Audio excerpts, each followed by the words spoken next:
by Worldwire News in a decisive moment underscoring the intersection of faith, politics, and racial justice. Archbishop Thabo Makgoba of Cape Town has written a powerful letter to the presiding bishop of the Episcopal Church in the United States.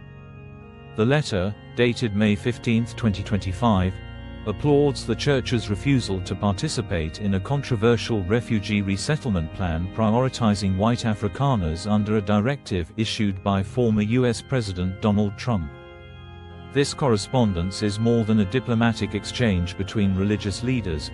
It is a bold statement on global inequality, historical accountability, and the ethical obligations of institutions operating at the crossroads of faith and governance.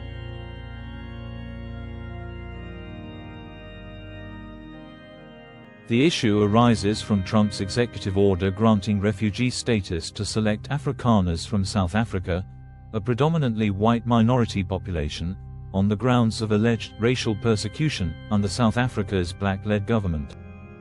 The move was widely criticized both within and outside the United States as a politicized distortion of South Africa's racial dynamics. In response, the Episcopal Church opted out of its long-standing partnership with the U.S. government's refugee resettlement program, citing moral concerns. Archbishop Makgoba's letter, addressed to presiding Bishop Sean Rowe, commends this decision as a principled stand against racial bias and the misuse of humanitarian platforms for political ends. Key points from Archbishop Makgoba's letter: affirmation of social justice. The Archbishop describes the Church's action as aligned with its Christian mission to protect the oppressed, not the privileged.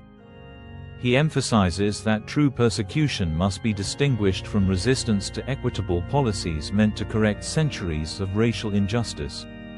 Rejection of false narratives. Makgoba firmly refutes claims that South Africa's affirmative action programs amount to persecution of white citizens. He highlights the enduring economic and social dominance of the white minority as evidence that South Africa is still reckoning with apartheid's long legacy. Appeal for global solidarity. The letter frames the issue not just as a South African or American matter, but as part of a broader, global need for institutions to stand for justice and resist narratives that manipulate human rights mechanisms for political gain. Implications of the letter. 1. Redefining moral leadership. Archbishop Makgoba's stance reasserts the relevance of faith leaders in global socio-political discourse. His letter goes beyond a national issue, calling for international institutions, secular and religious alike, to anchor their actions in justice, not populism or privilege.